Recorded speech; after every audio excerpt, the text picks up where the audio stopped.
Buenas noches, bienvenidos al banquillo, les saludamos como de costumbre a través de TSI.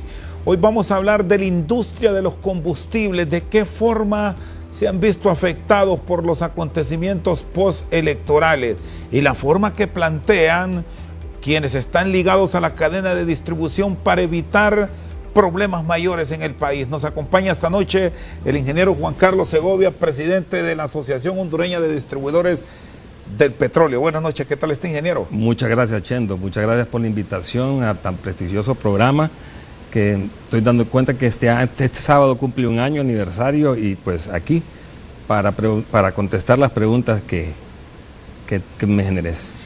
¿Cómo ha sido el año para la industria? Estamos cerrando 2017 con una serie de acontecimientos que el país como tal y ustedes de una industria tan fundamental para la nación no lo esperábamos. Bueno, hasta el día de las elecciones era un año que era muy bueno, estaba muy acorde a los números que tiraba el Banco Central de Honduras, el crecimiento. Nosotros igualmente se estaba reflejando también en la venta de combustibles, hasta que, vuelvo y repito, las elecciones y los días que siguieron, que eso nos bajó un 40% a nivel nacional la venta de combustibles. Estas tomas que pusieron en vilo al país, ¿de qué forma les afectó? Muchísimo. Queremos recalcar algo. Hubo una conformación de un comité a donde está integrado el gobierno, estamos integrados por parte del Ejecutivo, el ministro, el viceministro de Desarrollo Económico, por parte del Ministerio de Seguridad y Defensa también están representados, están también las empresas importadoras, las distribuidoras, transporte y nosotros, que es el gremio que yo represento, la DIPE, los gasolineros, estamos también involucrados ahí. Eso se conformó el sábado anterior. Y gracias a Dios que con esa coordinación, en efecto, nos hemos visto afectados por más que todo por el transporte. Hay combustible en las terminales, es importante que el consumidor sepa qué combustible tenemos. Tenemos inventarios de 20, 22 días, eso es por ley, hay que tenerlo. Y hay que aclararlo que esos 20, 22 días no quiere decir que desde el sábado, no, siempre están llegando buques y siempre hay que mantener ese inventario.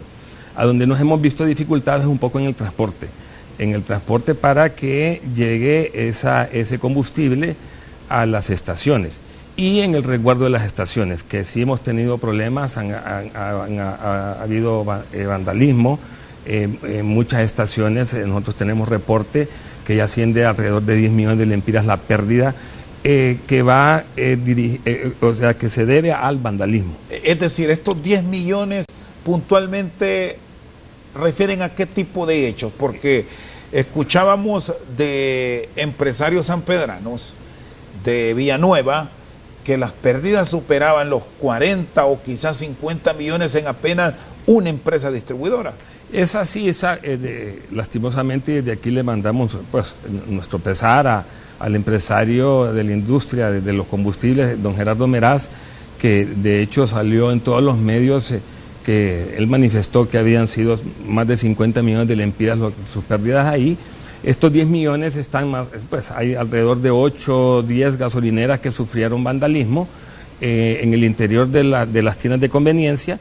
Gracias a Dios no hubo incendios en las estaciones, porque eso sí sería un peligro, o sea, más que una destrucción para la estación, un peligro inclusive para los que andan haciendo el vandalismo. O sea, eso, imagínese usted, un producto tan delicado, tan susceptible, tan volátil, que eso sería un problema muy serio. ¿Cómo están los seguros, ingeniero Segovia? Porque muchas veces hay pérdidas millonarias, pero el que invierte en el área puntual de los energéticos tiene esa posibilidad de resarcir parte de los daños.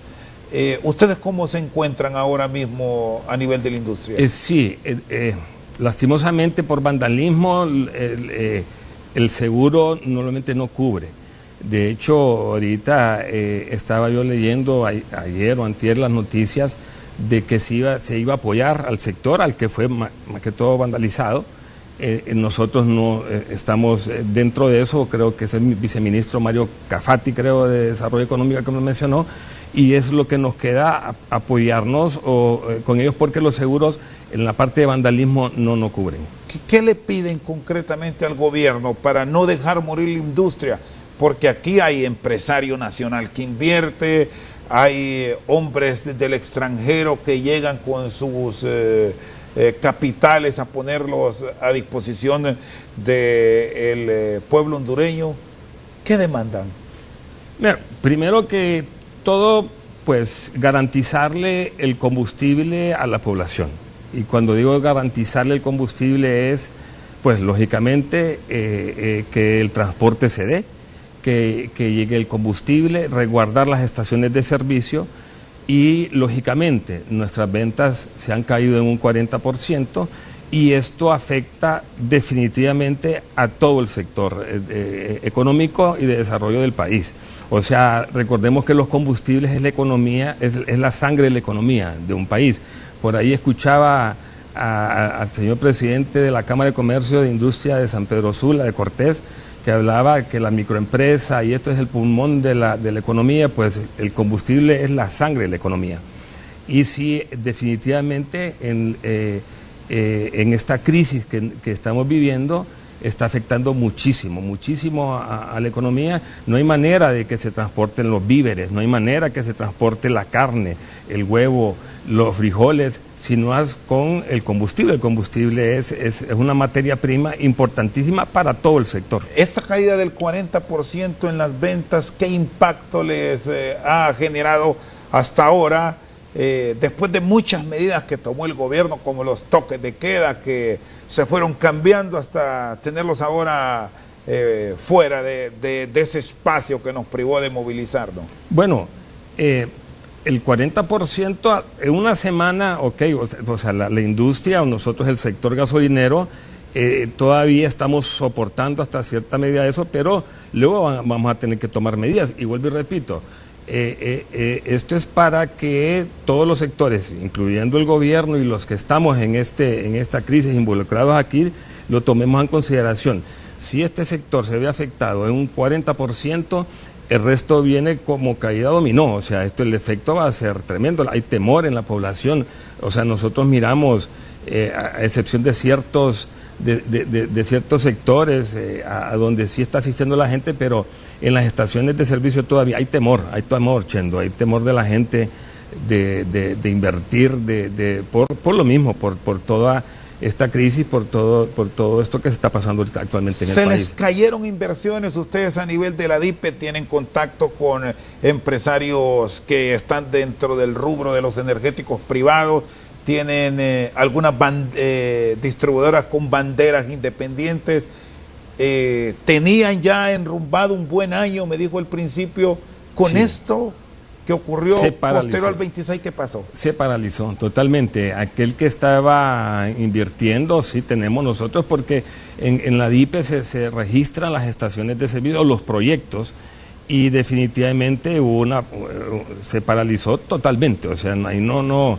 el que estaba invirtiendo, o sea, hay estaciones de servicio que ya estaban por finalizar.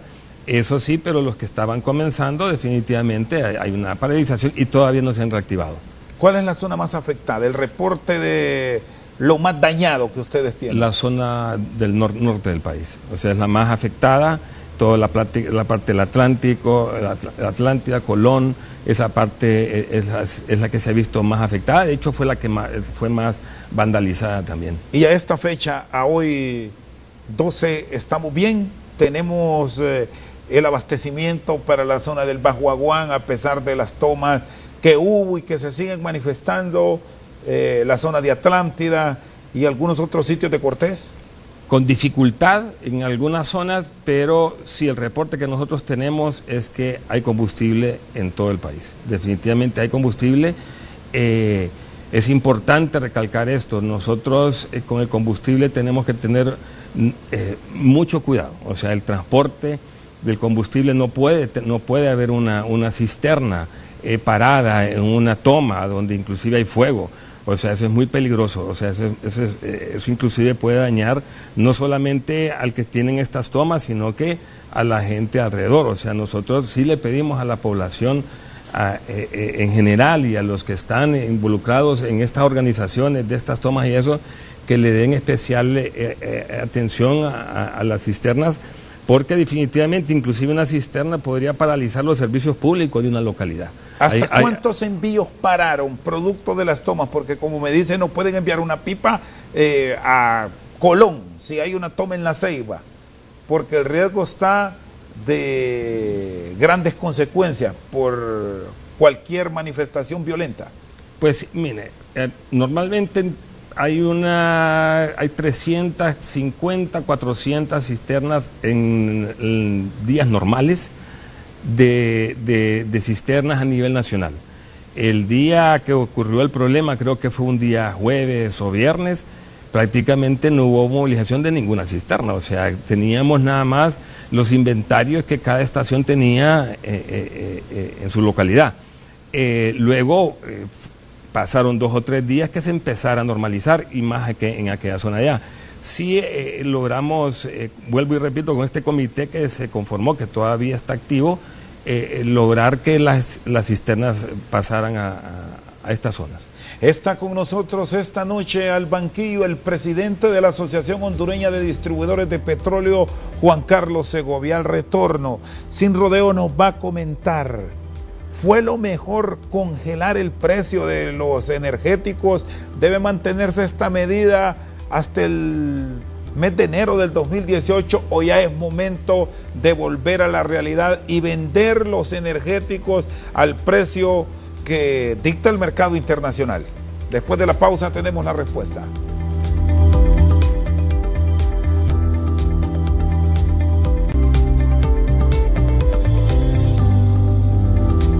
Sigue con nosotros esta noche al banquillo el presidente de ADIP, el ingeniero Juan Carlos Segovia. ¿Cómo están los precios?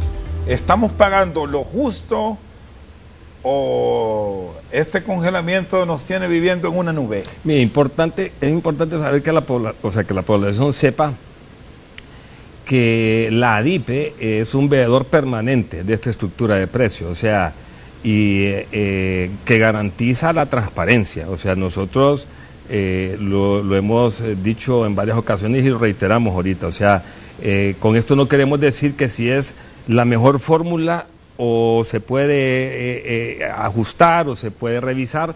Claro, cualquier cosa es tan dinámica la industria que sí podría revisarse y verse. Ahora, ¿qué es lo que sucede? Me pregunta el congelamiento. Cada gobierno toma sus políticas. A mí, o sea, en lo particular, nosotros pensamos que el congelamiento en los combustibles no debería de darse. O sea, primero que todo, porque alguien tiene que pagar. O sea, el combustible es importado, 100%. O sea, no estamos, es diferente cuando uno habla de la canasta básica, que tiene, o sea, diferentes criterios de dónde agarrarse, y de repente que son productos nacionales y que puede de una u otra manera hablar con los sectores involucrados en esos sectores, pero en el combustible no, porque el combustible tiene un comportamiento diferente. Nosotros tenemos la referencia de una publicación de Platts, de Standard & Poor's, que ya nos dice, por ejemplo, que es de la costa del Golfo, dice, es un promedio 185 centavos de dólar, y empieza ahí a tener todos los elementos ya de que es en importación, flete, mermas, financiamiento, los márgenes de todos los que no estamos involucrados en la cadena. Y cuando se avisan o se discuten los congelamientos, son bien delicados. O sea, en lo particular, nosotros creemos que habían de repente otras cosas que deberíamos de ver, pero Y quien incrementa los combustibles son las condiciones internacionales o el deslizamiento de la moneda también. Es decir, ingeniero, ustedes como distribuidores en este momento están ganando lo mismo. Es que mire, eso también es... Eso no les ha variado. Pero es importante lo que usted acaba de decir, que lastimosamente igual nos cuesta transmitir tanto de gobierno a nosotros igual, o sea, nosotros nos involucramos ahí.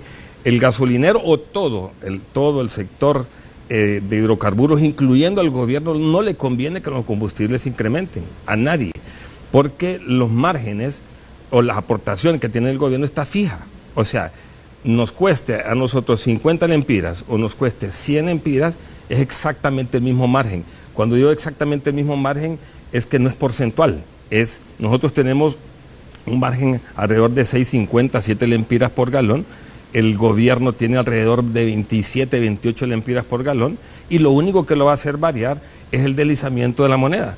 Pero de ahí al gobierno no le conviene por su percepción. El público percibe otra cosa, de que está manipulando esto, que está manipulando aquello, o que si va a costar 100 lempiras que el gasolinero va a ganar más. No, el gasolinero, en la medida que incremente el costo, le cuesta más el capital de trabajo, tiene que sacar más plata para poder invertir. O sea, nadie, ni las importadoras, ni los distribuidores, ni los transportistas, nadie gana con que el precio incremente, nadie, comenzando el gobierno. Ahora, este congelamiento que nos estabilizó el precio durante las últimas semanas, alguien lo paga. Alguien lo va a pagar, alguien lo tiene que pagar. Ahora mismo alguien lo está cancelando. Por supuesto. O sea, nosotros fuimos avisados que nuestro sector gasolinero no íbamos a hacer nada. Y esta variación, cuando volvamos a la realidad, nos puede generar qué impacto, qué está ahora mismo planteando el mercado internacional, que es al final el que pone y quita. El mercado ahorita internacional está en los diferentes productos incrementos de 1.50 a 2.80, 3 lempiras, dependiendo del tipo de combustible. O sea, eso es lo que está reflejando actualmente el mercado. Si el gobierno toma la disposición de irnos directamente al mercado, ese sería el impacto que recibiríamos. De inmediato los consumidores. Sí, si el gobierno toma la decisión de suspenderlo, ese sería más o menos el impacto que recibiríamos para el próximo lunes. Y ustedes como ADIPE y como empresarios de esta industria, si bien tienen sus reservas y me dice que no están del todo de acuerdo con el congelamiento, ¿consideran viable que esto se extienda por una semana más? Por lo menos esta temporada que es de tan alto consumo. Lo que sucede es que es importante que la población entienda que por qué estamos nosotros considerando esto los congelamientos, que se le debería dar mejor pensamiento. Porque, vuelvo y repito, es un producto importado 100%. O sea, es una materia prima que nosotros en ningún momento podemos, ni tiene valor agregado, ni tiene dentro del país, y por lo tanto alguien tiene que pagar. Cualquier cosa alguien lo va a pagar en algún momento. O lo absorbe el gobierno, ¿verdad? O sea, que el gobierno diga, ok, perfecto, o sea, yo no voy a recibir 26, 27 lempiras por galón, sino que voy a recibir 20, 26, 20, 21, entonces se lo absorbe, pero cuando no lo absorbe el gobierno, es mucho más compleja la situación. ¿Cómo es diciembre? ¿Es un mes de alto consumo? ¿Es moderado? ¿Qué reflejan los consumos en las estaciones, ingeniero? Es un mes de alto consumo, pero dinamiza toda la economía. O sea, para nosotros no es malo el consumo porque, bueno, lógicamente depende para qué se destine, pero lo que hace es dinamizar la economía. O sea, la economía aumenta normalmente un 5, un 8% en esta época. Ahorita no es el caso, pero sí normalmente ese es el comportamiento que tiene. Apartando el búnker, que es el de alto consumo por la generación de energía, en cuanto a los combustibles de consumo del ciudadano común, ¿cómo estamos? ¿Cuál es el que tiene la más alta demanda ahora mismo? Bueno, qué interesante que tome el tema. Vamos a apartar un poco el diésel, que aunque el diésel tenemos nuestra opinión particular ahí debería mejorarse muchísimo lo de las calidades del diésel. De hecho, ya las importadoras están demandándolo, ya que las partes por millón aceptadas por el RTCA, que es el Reglamento Técnico Centroamericano, están obsoletas, tienen más de 20, 30 años de no revisarse. Deberían de, ya inclusive las importadoras ya anuncian que son 50 partes por millón. Eso está muy relacionado al funcionamiento del motor y a la parte medioambiental.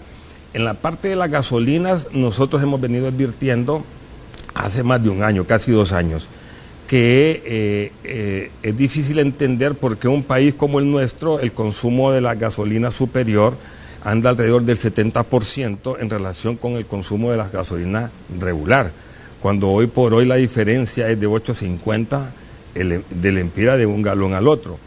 Nosotros sugerimos al gobierno, y no solamente al anterior también, de que nosotros podíamos apoyar ese patrón de consumo, que se invirtiera ese patrón de consumo. Funcionó, perdón ingeniero, funcionó aquella propuesta que le escuchamos de ustedes como ADIPE, de otros entendidos en materia de energéticos, que se consumiera más gasolina regular si al final las diferencias de octanaje eran mínimas. Es que ahí es a donde vamos, o sea, lastimosamente el RTCA, este Reglamento Técnico Centroamericano, le acepta mínimos de 88 octanos RON, 88 en la regular. Ese es el RON que acepta, o sea, que como reglamento tenemos, que como marco jurídico nosotros tenemos, y la superior 95 octanos RON.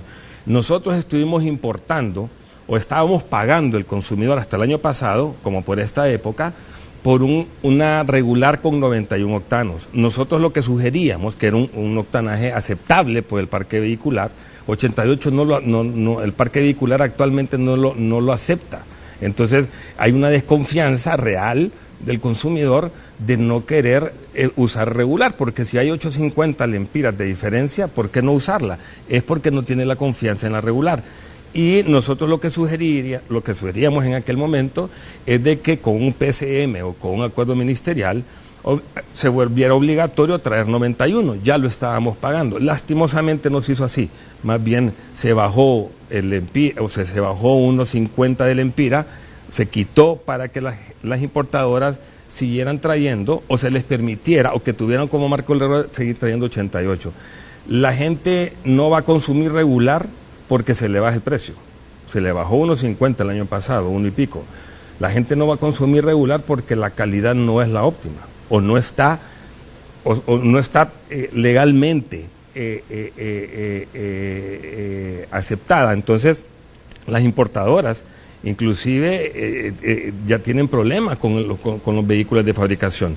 Y hay que recordar también, de las importadoras solo el 25% es de las importadoras de vehículos, de carros nuevos, solo es el 25% del parque. El resto, 75%, viene de los Estados Unidos, en su gran mayoría.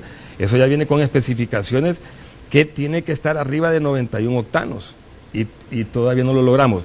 Mire, Chendo, solamente nosotros, si cambiamos ese patrón de consumo, si logramos, nosotros le hemos dicho al gobierno, la ADIPE puede apoyar esa medida. Si nosotros cambiamos ese patrón de consumo de 70 a 30, o sea, 70 regular, 30% superior, el país se puede ahorrar 600 millones de lempiras anuales. ¿Y en este momento cómo está el patrón? 70 super, 30 regular. Y la idea es invertirlo. Invertirlo, un 40%. Por los millones de galones que nosotros consumimos, solo ese 40%, no por los 8.50, porque habría que ajustar otra vez, volver de 88 a 91, pero agarrando unos 7 lempiras. Es decir, ahorita no tenemos en el mercado una gasolina regular de 91 octanos. No, garantizada no. ¿Y la Premium está en 95? Está bien.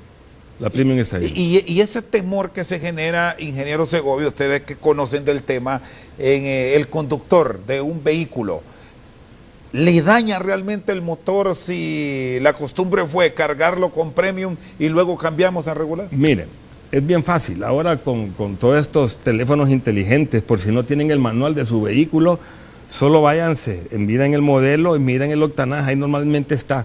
Si dice 90, 91, que nosotros estamos seguros que así va a decir, ¿por qué va a usar 88? Son 3 octanos menos. O sea, la parte técnica es compleja, o sea, no es tan fácil explicarla, pero en efecto es un combustible que no está adaptado para el parque vehicular nuestro. Entonces nosotros no podemos. Mire, Costa Rica ya lo cambió.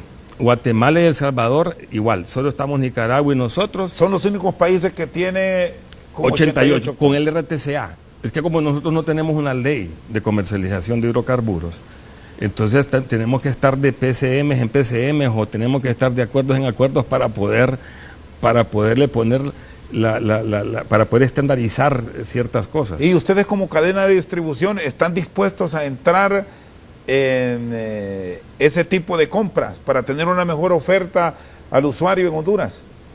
Por supuesto, o sea, nosotros estamos dispuestos.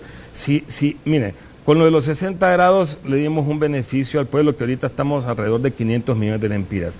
Con este cambio de patrón, de cambiar nada más el patrón, que empecemos a consumir más regular que superior, le vamos a ahorrar otros 500, 600 millones de lempiras al país. ¿Y el gobierno se lo han planteado, ingeniero, ahora mismo que han creado este comité para que analice la situación de los energéticos? ¿Puede ser ahí la ruta ideal para entrar a este patrón de consumo?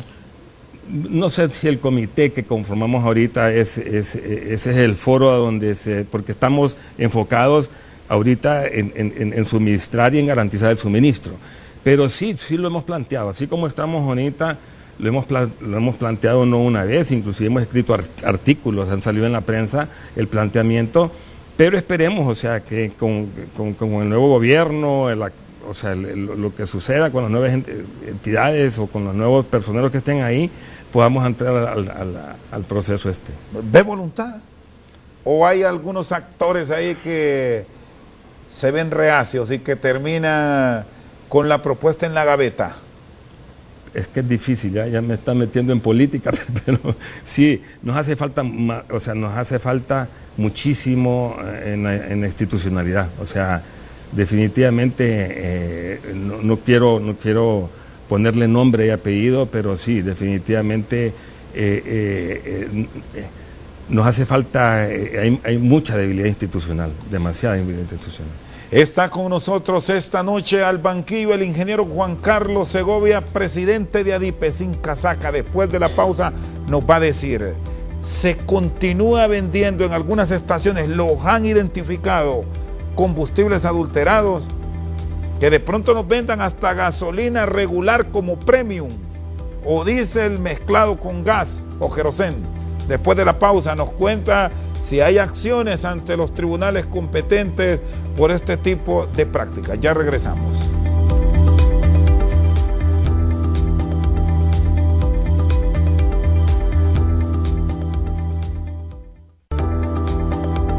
Estás disfrutando este programa gracias.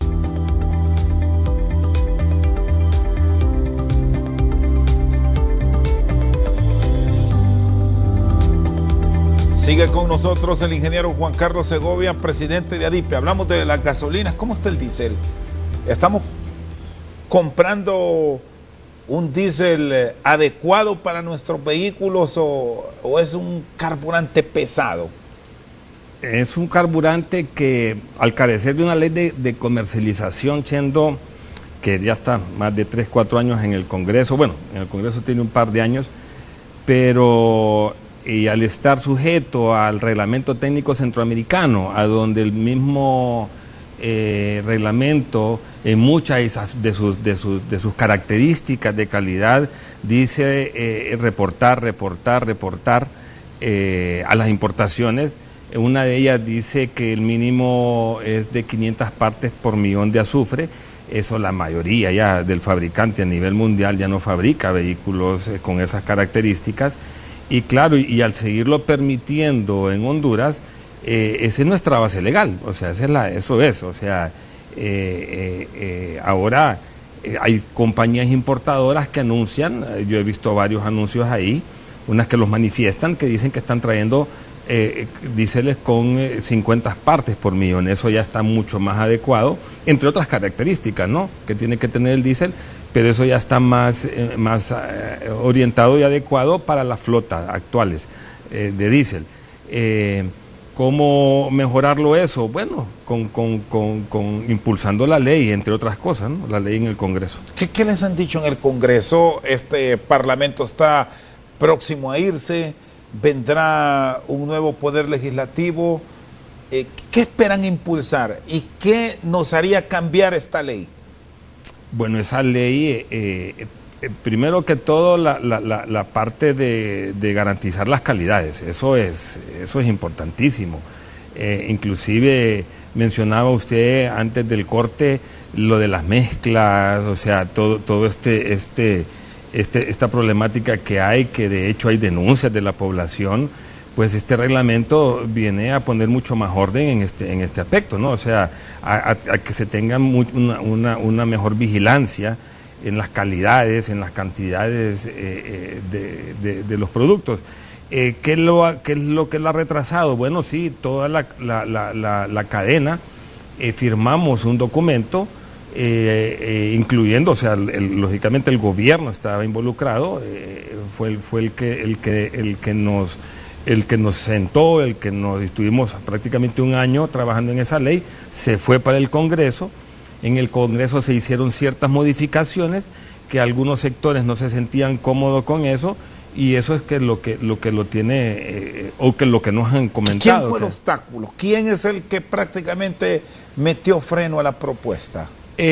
Sus razones ellos, porque la propuesta fue consensuada por todo el sector, o sea, firmamos un documento, una ley, un borrador de ley, y fue las importadoras que tenían un temor ahí con algo de la seguridad, o sea, de la seguridad de las empresas. Hablaba más que todo, estaba, según lo que nos comentaron, en la parte de la importación. ¿Márgenes de ganancia al final? No eran márgenes de ganancia, o sea, lo que nosotros nos comunicaron era más que todo la seguridad jurídica, o sea, la seguridad jurídica que tenían algunos elementos que estaban en contra del CAFTA, y eso había que revisarlo. Nosotros dijimos, independientemente que, aunque fue esa la que firmamos, el documento que se fue, pero sí, nosotros seguimos insistiendo y somos unos abanderados de que nosotros en el país necesitamos, o sea, urgimos de una ley de comercialización. No la tenemos, o sea, el sector está diseminado por todas las instituciones. Tenemos problemas en INSEP, tenemos problemas en Serna. No hay en el gobierno alguien que encabece o que diga esto es una ventanilla única para este sector y atenderlo. Ahorita se acaba de crear un Ministerio de Energía que está en desarrollo económico bajo esta secretaría sectorial que nos preocupa un poco porque viene a cargar mucho más a una secretaría que yo, o sea, me cuesta entender a veces cómo maneja una Secretaría de Desarrollo tanto tema, o sea, es la misma persona, el mismo ministro es el que tiene que ver con tomate, tiene que ver con maíz, tiene que ver con ropa, tiene que ver con medio ambiente, tiene que ver con pinos, tiene que ver con combustible, tiene que ver con técnico. Pollo, sí, o sea, no es fácil, o sea, yo no estoy tratando de señalar a nadie en particular, sino que eso inclusive aleja muchísimo, nos aleja cada vez más de los que toman decisiones, ¿no? O sea, y crear una nueva secretaría de energía y ponerla abajo de ahí, o supeditada al Ministerio de Desarrollo Económico, nosotros creemos que no. Es decir, para ustedes lo ideal sería un mando después del presidente de la República de una persona que decida. Por supuesto, mire, a nosotros no siempre, o sea, el gobierno, independientemente, el gobierno que llegara, era un mes, 2 meses, y nosotros estábamos sentados con el presidente de la República, o sea, hablando, manifestándole lo que nosotros creíamos, las políticas que deberían, y ahorita nos ha costado muchísimo, o sea, ha sido prácticamente imposible. Visualizan mucha burocracia, así hablándolo de términos sencillos. Sí, hay demasiada burocracia. ¿La CAP qué ha hecho en todo esto de la regulación, en establecer con laboratorios si estamos comprando un combustible como lo ofrecen y no adulterado? Porque ese ha sido el otro gran problema histórico de las cadenas distribuidoras. La CAP hace lo que puede, o sea, y yo felicito al equipo que está en la CAP, porque ellos hacen lo que pueden y lo que les deja la ley como está actualmente. Ellos no tienen mucho elemento para hacer más de lo que hacen. La CAP básicamente está enfocada en los certificados de importación, en velar porque las calidades sean las que les permiten el reglamento técnico centroamericano. Lo del laboratorio, ahí están haciendo un esfuerzo, se están orientando más a octanajes, el volumen siempre lo ha tenido, protección al consumidor siempre lo ha tenido controlado, pero es muy limitado lo que pueden hacer. Sin una ley de comercialización va a ser muy difícil y de hecho no pueden hacer más. Ustedes recepcionan quejas de estaciones en términos generales, no necesariamente las que están con ustedes, de compañías, de distribuidores que están vendiendo productos adulterados. Mire, primero hay varias maneras de que esto se manifieste. Y igualmente eso no lo podemos negar, lo puede hacer cierto gasolinero, es aislado, o sea, nosotros sabemos que es aislado, no tenemos un listado de denuncias, lo puede hacer un gasolinero, lo puede hacer un transportista, se puede hacer en cualquier parte de la cadena, o sea, eso el mezclar combustible es una práctica que lastimosamente se da en alguna medida, pero es mínimo, o sea, muy poco. O sea, es difícil, Chendo, porque aquellos que se dedican a esto es complejo, o sea, no es fácil. Eso no es que usted voy a mezclar, tiene que tener equipo adicional, tiene que tener, y no se está dando. La CAP, vuelvo y repito, hay que felicitarla porque en el transcurso de este año, a mediados y finales del año anterior y este año han controlado muy bien esa parte de lo de la calidad. ¿Cómo han controlado ahora durante la crisis que hemos vivido, cuando se genera la alarma de que se está escaseando el combustible, la venta? Porque hay personas que llegan, cargan su automotor y vemos la paila del vehículo que están llenando. Primero, para eso necesitamos un acuerdo. Nosotros no podemos racionar. O sea, eso tiene que venir. Si por ejemplo, ahorita sí tratamos nosotros de que existiera, por lo menos en algunas zonas, algún acuerdo de racionamiento, precisamente para que la distribución del mismo fuera hecha de mejor manera, ¿no? Pero cuando ahorita nosotros, o sea, en la actualidad no tenemos ningún acuerdo, ninguna disposición del gobierno para racionar. O sea, ¿esto qué quiere decir? Si alguien llega con barriles y quiere que se le vendan 6 barriles, se los tiene que, el gasolinero está obligado a venderlo. Incluso con el riesgo que puede representar por esto de las manifestaciones, porque nadie garantiza cuál va a ser el destino de este combustible. Obviamente hay empresarios que tienen sus grandes industrias que lo pueden hacer, pero un particular que no ha sido su costumbre, si bien no se regula, ¿cómo hacer en un caso de estos? Bueno, de hecho, en este comité que conformamos, ese es uno de los temas que se tocó. Ahora no hemos llegado a ningún acuerdo, o sea, no lo hemos tenido. Sí se ha discutido, se ha analizado lo que tú has dicho, pero hasta la fecha no tenemos ningún acuerdo. Nosotros tenemos que venderle al consumidor lo que él solicita. Si hay ciertas restricciones, lógicamente, del tipo de recipiente, porque uno no puede vender o no debería de vender en botellas de plástico, sino que tiene que tener ciertas condiciones el recipiente a donde vender, pero hasta la fecha no tenemos ninguna autorización para poderlo hacer. En este momento todas las estaciones están activas, no hay ninguna que se haya parado a hoy día a consecuencia de todo lo que hemos vivido en las 2 últimas semanas, ingeniero. Según el reporte que tenemos, no. Todas están funcionando. ¿Cuántas estaciones están bajo la línea de ADIPE? 235. ¿Y en general en el país operan cuántas? 460. ¿Hay solicitudes que saben ustedes de seguir extendiendo el mercado en algunas otras zonas del país? Sí, en la medida que la infraestructura y el desarrollo del país igualmente va demandando instalaciones nuevas, pues. O sea, sí lo hay, pero ahorita, como vuelvo, está parado. ¿Y qué de los trámites? ¿Se volvió más expedito el mismo o siguen existiendo las trabas, las coimas que en su momento se denunció, o los padrinazgos? Que si no tenía el que le moviera eso allá arriba, mucho podría hacer, pero ahí se quedaba. Eso continúa. Igual. Todos estos cambios que se han implementado, entonces... No, de hecho una de las razones de impulsar la ley de comercialización era para crear eso, una ventanilla única y transparentar más los procesos, pero continúa. Nosotros tenemos en ciertas instituciones 70 expedientes que no salen de ahí hace mucho tiempo. ¿Y por qué razón? ¿Qué explicación les dan? Que mañana salen, que espere el otro mes y ahí estamos en eso. ¿Qué institución es, ingeniero? INSEP.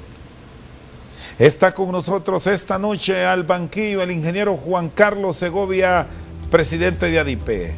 Una pausa, en breve continuamos.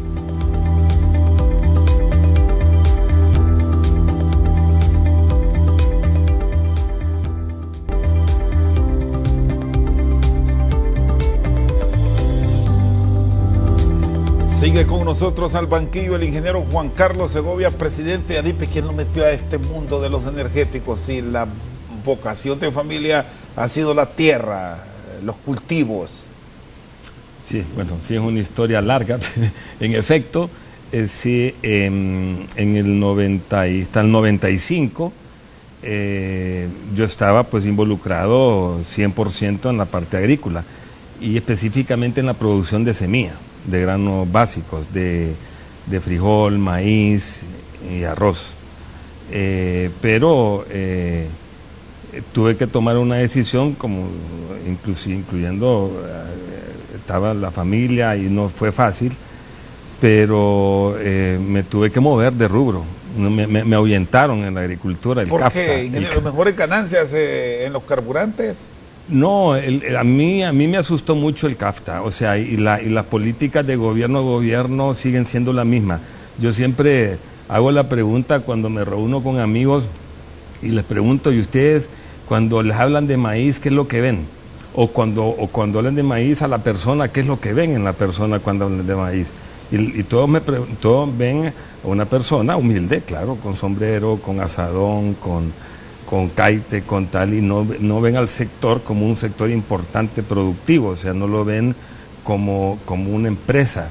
De hecho, cuando hablamos de maíz, por tocar el tema del maíz, es tortillas, nacatamales. Usted ayúdeme, ¿qué más ve del maíz? Cuando uno ve una mazorca de maíz, ¿qué es lo que usted mira aparte de tortillas, nacatamales, tustacas, rosquillas? ¿Qué más usted ve del maíz? Le estoy entrevistando yo ahora a usted. Ahí se queda. No, usted no ve huevo ahí, no ve carne de cerdo, carne de pollo, leche, hasta ketchup, o sea, la salsa de tomate. O sea, la diversidad de productos que vienen de la fuente energética del maíz es que aquí estamos desperdiciándolo increíblemente. Entonces nunca se le ha tomado la importancia al sector de granos básicos como un sector económico importante, nunca, siempre ha sido con temas demagógicos, la bolsa, la siembra, pero nunca ha sido. ¿Los incentivos financieros, la reducción de tasas de arancelarias no han servido? No, para nada. Y nosotros competir con un país que ya está por en un año o 2 años, prácticamente está abierto y cero arancel la importación de maíz, por hablar del maíz. Estados Unidos nos va a inundar de maíz aquí, o sea, eso no hay ninguna manera, está subsidiado ese país. Protegen al maíz. Usted, por eso que del norte usted nunca va a ver que no le tocan a él básicamente su maíz. O sea, eso, ellos, usted puede hablar de petróleo, pero que no le toquen el maíz a ellos porque ellos conocen y saben perfectamente y cuidan su agricultor y su agricultura. Aquí no. Usted me habló de lo volátil que resulta la industria de los energéticos. ¿Sería saludable pensar en la creación de un fondo petrolero o ese es un tema que por lo que se satanizó en el pasado, ahora ni viene a bien comentarlo entre ustedes? De hecho, es otra de las propuestas que hemos tenido en la DIPE hace muchísimos años. Cuando se habla de vacas gordas, pues aprovechar, o sea, de que los precios están bajos, o sea, o relativamente menos caros, pues buscar la manera de crear un fondo para cuando los tiempos de vacas flacas, o sea, cuando los precios se van para arriba, poder amortiguar eso. Pero igualmente no hemos tenido la acogida, o sea, no hemos presentado inclusive con cifras. Nosotros, bueno, ya entramos en una época del año a donde nosotros podemos tener alguna reserva, crear algún fideicomiso, o crear alguna para que nos amortigue, nos apoye, como en estos casos. O sea, ahorita estamos creamos o el gobierno estableció un congelamiento, pero pudo inclusive en alguna época, marzo o abril, poder haber creado algún fondo para estar ahorita pudiéndolo soportar. ¿Un colchón mínimo? ¿Un colchón? ¿En qué promedio, ingeniero Segovia? No tengo, la cifra no la tengo. Pero sí están anuentes a plantear el tema. Claro, por supuesto, y es viable, por supuesto que es viable. ¿Cómo está la relación con Copetrol, ustedes como ADIPE? Muy bien. No, y con el gobierno también. O sea, nosotros tenemos buena relación con todo el sector, con todo el sector. El contrabando, que fue otro de los temas que dañó mucho a la industria, sobre todo en algunas zonas puntuales del país. Caso Islas de la Bahía, para decir con nombre puntual. ¿Cómo lo han enfrentado? ¿Lo han controlado o sigue siendo un dolor de cabeza? Eso, francamente, se nos va de la mano como asociación, porque es un tema que no es un tema complejo, siendo es un tema muy complejo, más que hablando de las Islas de la Bahía, por ejemplo, hablando de toda esa zona costera, no es un tema complejo, pero vuelvo y repito, en este proyecto de ley que tenemos en el Congreso está contemplado muchas regulaciones que van enfocadas en eso.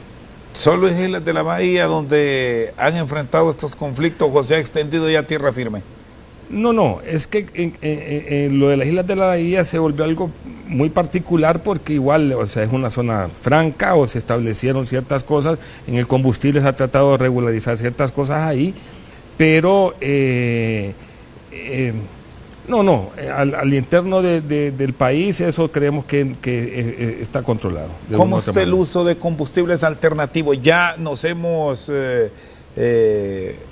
compenetrado los hondureños de los beneficios que dan, o todavía es un área lejana para nosotros? No, está largo. Yo lo miro porque igual la institucionalidad es muy débil. Nuestra institución no tenemos prácticamente a nosotros nos encantaría tener un instituto de la energía y muy enfocado en los combustibles y la parte energética, precisamente para ir viendo esto.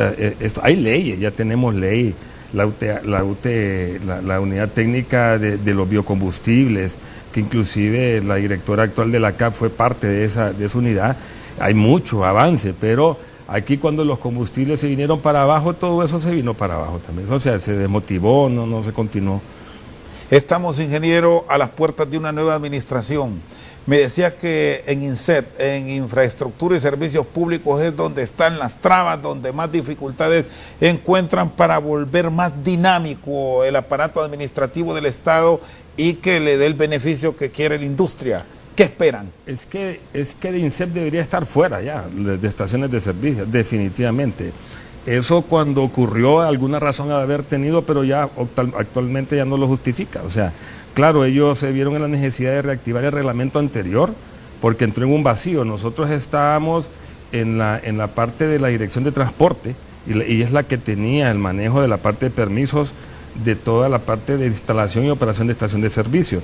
Pero con el nuevo instituto nosotros logramos que se nos sacara del nuevo instituto de transporte, y porque estábamos trabajando en la ley de comercialización, que lo que apoya es una ventanilla única, es fortalecer la CAP, fortalecer la Comisión Administrativa del Petróleo, y la única manera de arreglar ese asunto es sacándolo de INSEP. ¿Y qué dificultades han encontrado? Eso, que no tenemos una ley de comercialización, no tenemos